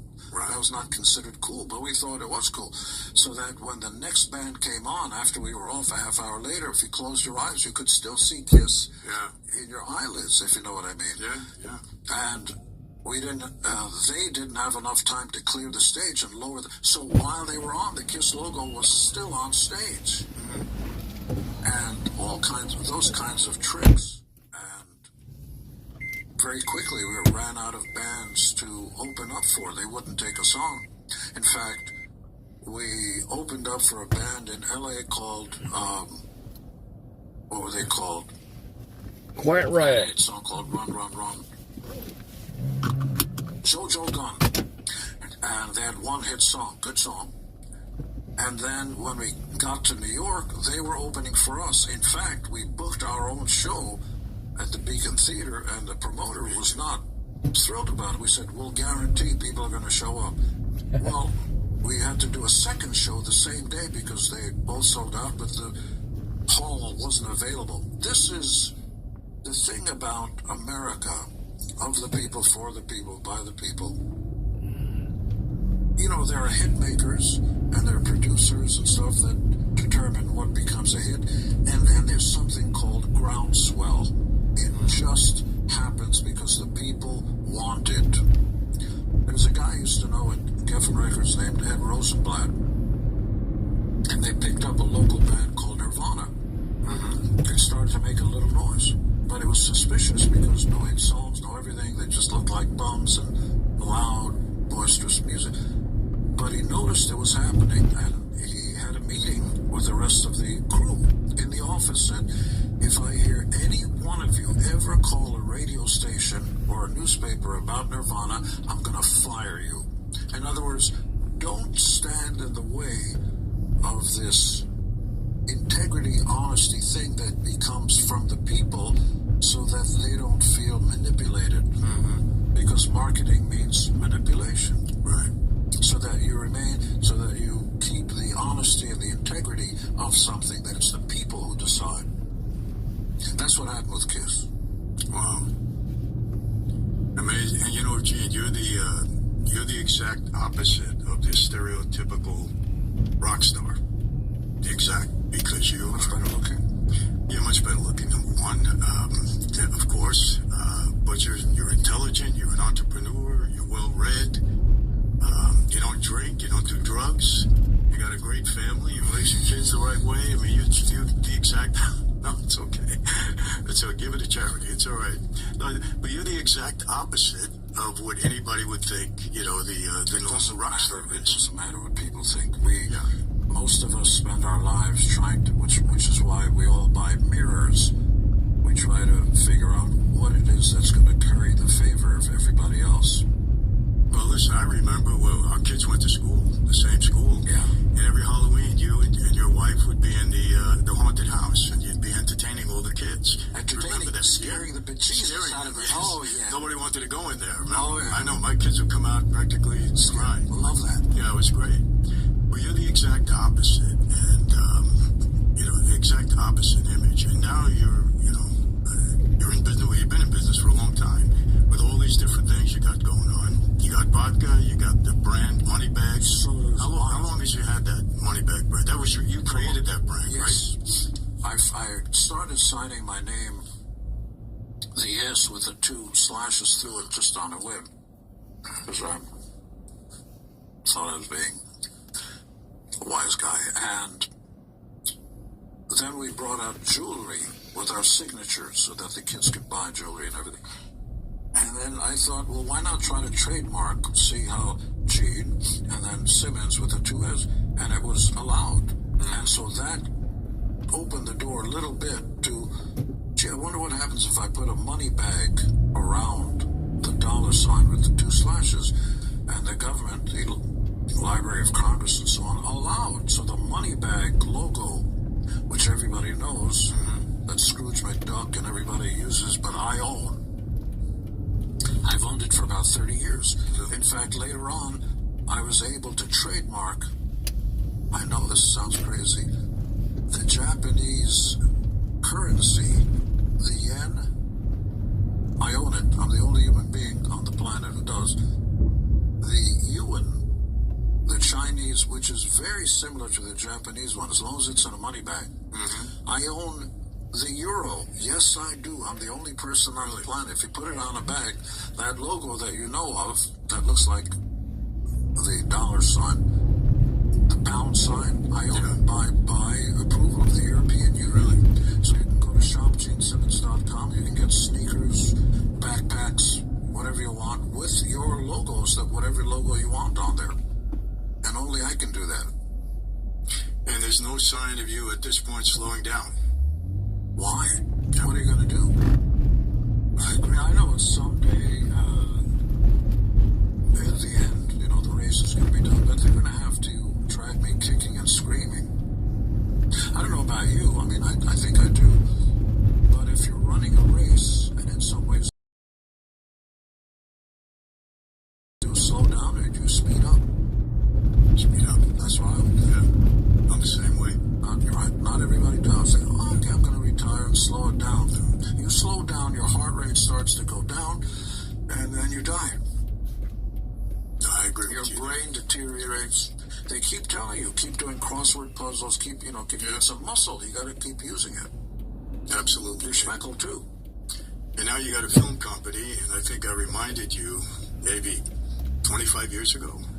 I came to your house. You invited me to your house in Beverly Hills, I think, at the time. You had this beautiful room with all your KISS memorabilia in there. And we sat down for about 45 minutes, and you said, I want to make a movie on your life.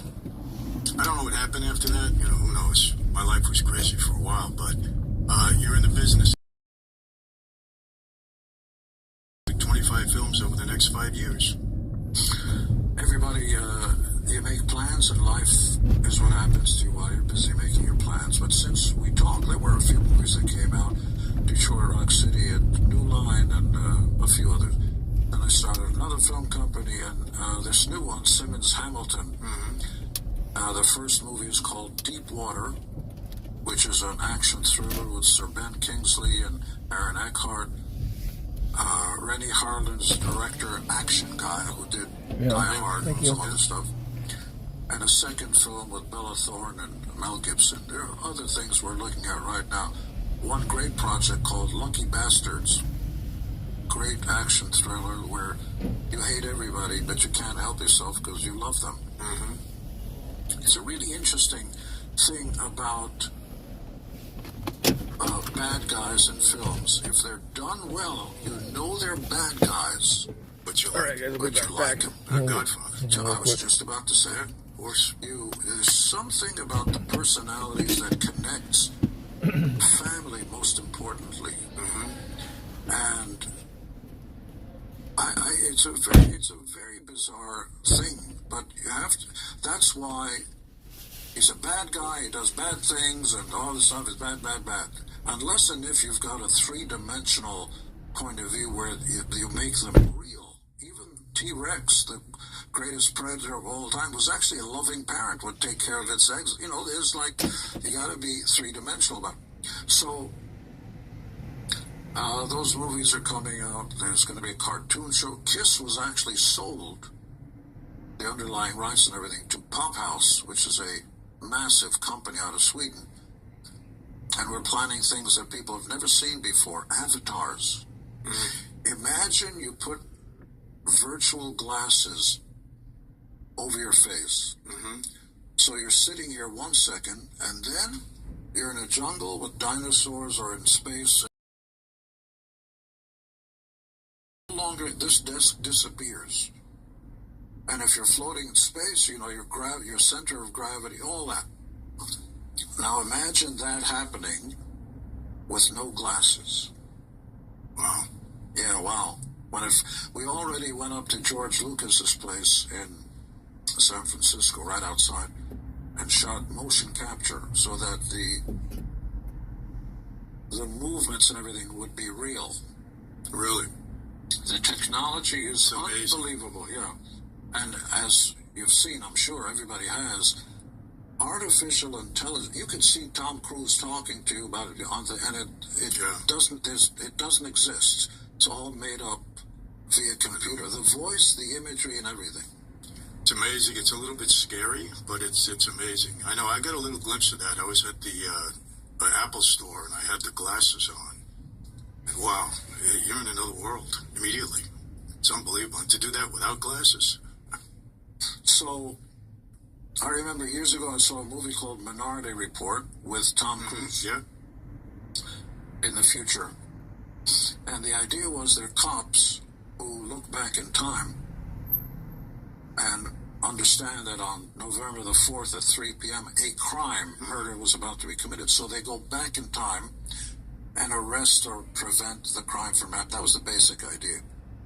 But in one of the scenes, Cruise, I think, is in Dallas or someplace, and he goes like this, and your screen of, like when you get emails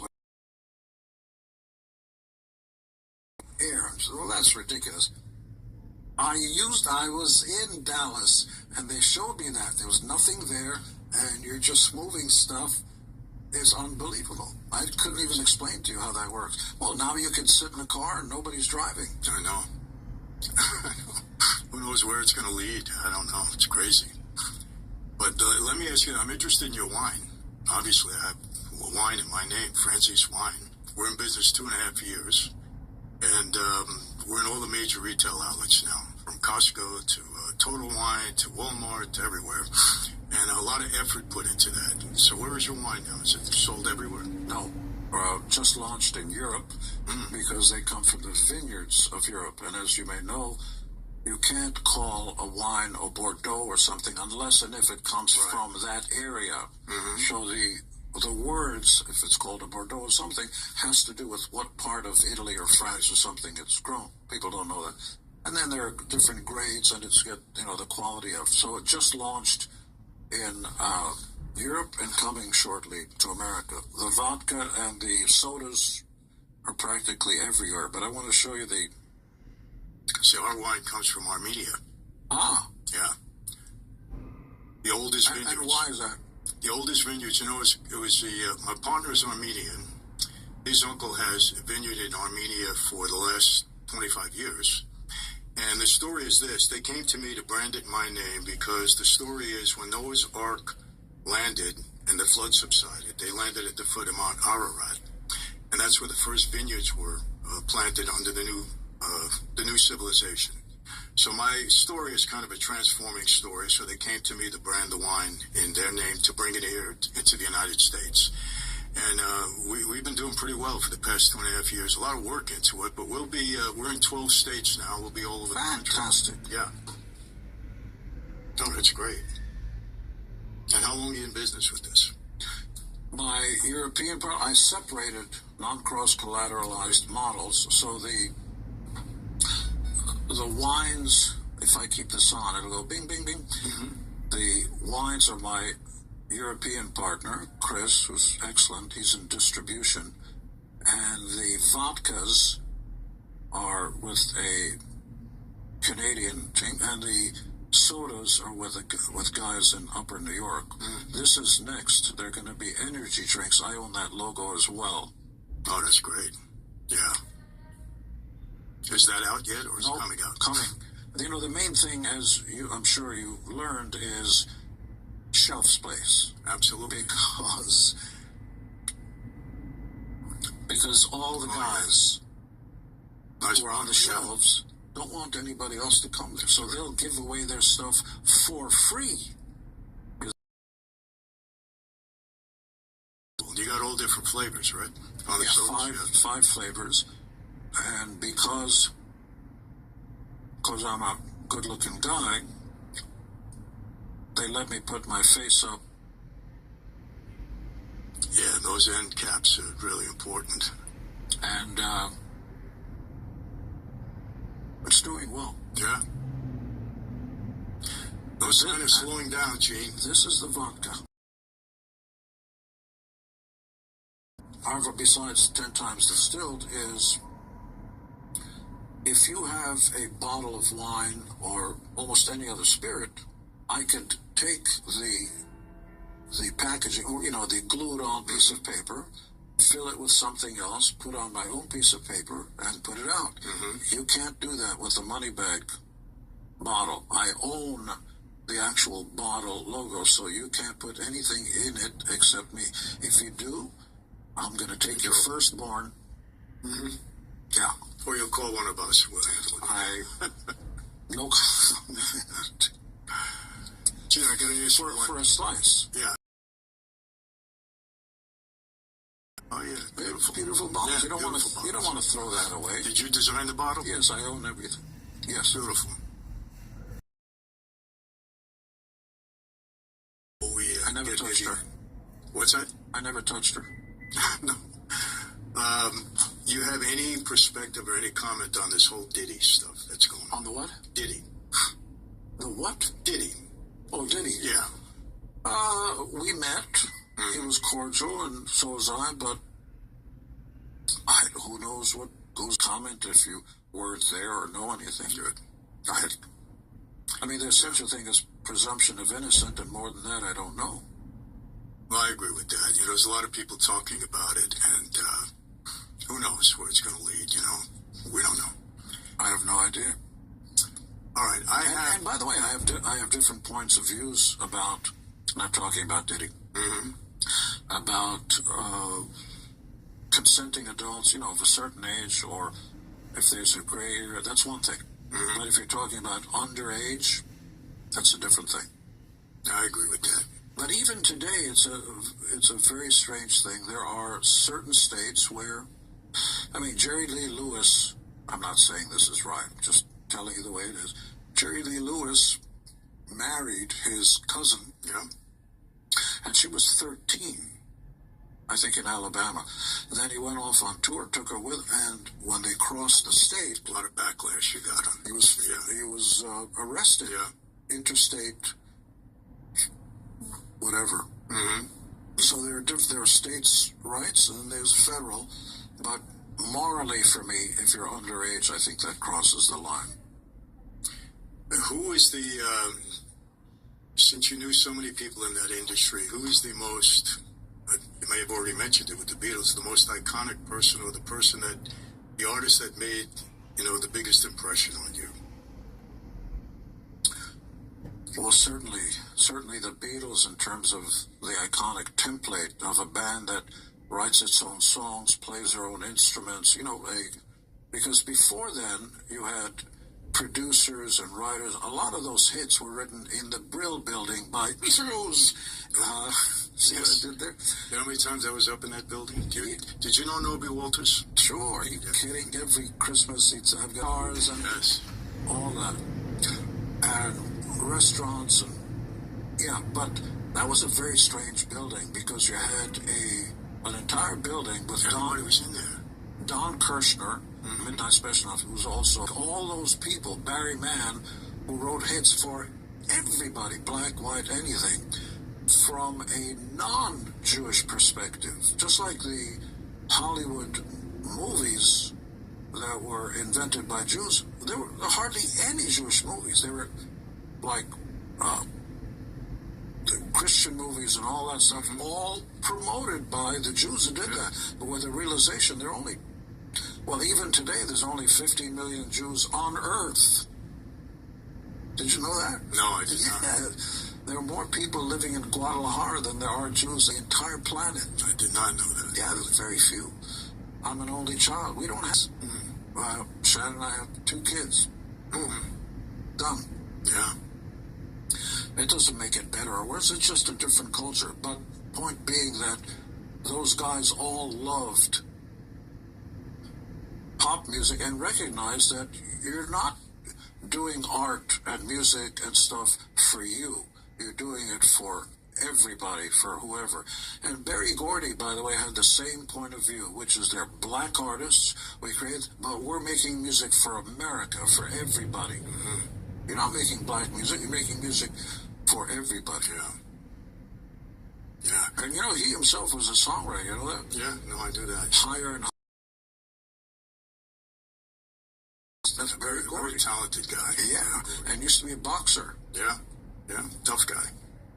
But, I love going up to that Brill. I met everybody up there when I was a kid. Carole King, whose first name was Carole Klein, Americanized it, less Jewish.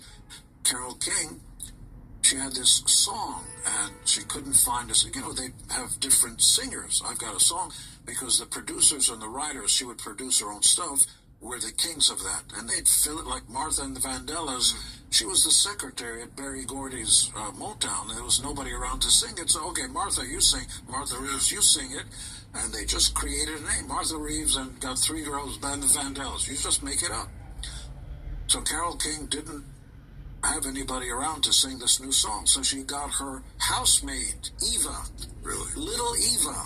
Little Eva, Everybody's doing a brand new dance now.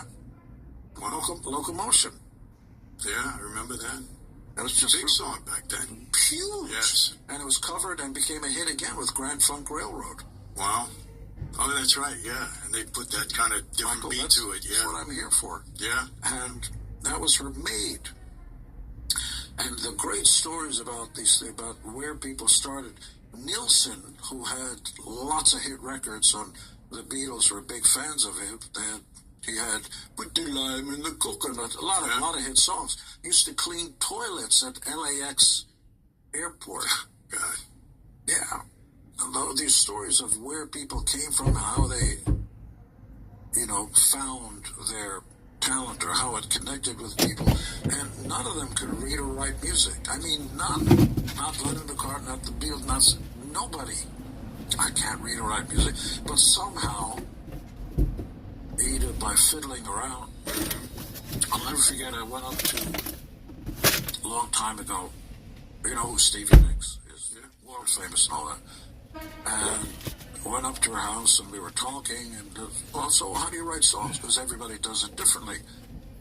And unless I've got a one memory, she showed me like this erasable crayon or something, or chalk, and she'd stick a 1, because she didn't play keyboards, not that I recall, put a 1 on a key, and then a 2 and a 3 all over, and then bing, I don't know, and then so somehow the root of the chord, without knowing if they're majors, minors, diminished ninths, or any of that stuff, there are no rules. Yeah. It was more of a feeling than anything else. I don't know. Even if you put words to it, there are going to be exceptions to it. The entire genre of rap music is still a mystery to most people, how you get there. In fact, the different chords and stuff are simply called beats. No reference to the music. There are chords in back of there. But you can play different chords. It almost doesn't matter, except the producers are attracted, whether it's Dre or anybody else, to certain chordal tones under the words that connect with people. Yeah. And if everybody, it's that simple, I could do that at home. Well, you could try. But there is an art to it. And the art is determined, the judges are the people. That's right. Who vote with money. I like that part. Yeah. How did it feel when you were inducted into the Hall of Fame? Huge? It was, you had to know it was coming. Yeah. Yeah. Well, for a long time, there were politics involved. A guy named Jan Winter, who started Rolling Stone, had a bug up his ass about the band. That's okay. And he was the block that prevented the band from getting in there. And by the time we got in, and it, appreciated, certainly I wouldn't be flippant, appreciated, but it no longer meant the same thing. And I'll tell you why. Because by that time it became a political entity. So I find black music much more important, generally speaking, than white music, especially the early days. And so you started having people like LL Cool J, Grandmaster Flash, and, rappers voted into the Rock and Roll Hall of Fame. And I went on record as saying, I'm a big fan, but that ain't rock and roll. And Ice Cube and I had a back and forth, respectable, on Twitter about it. He said, no, man, rock and roll is a feeling. And we invented it because black music came. Yeah. Yes, it is a feeling and all that. I have a different point of view, which is you got to play guitar and write your own songs and actually sing. But I'm given that, so I only have one question. Please let me know when Led Zeppelin is inducted into the Hip Hop Hall of Fame. On that day, I'm going, we got a deal. Up until then, the answer is no. Good point. Yes. Once you open that door, well, why not Pete Seeger? Yep. Yeah. Why not symphony band? Why not raga rock? Or because it ain't rock and roll. Rock and roll is... What was his answer to that? No answer. No answer. Can't answer it. No.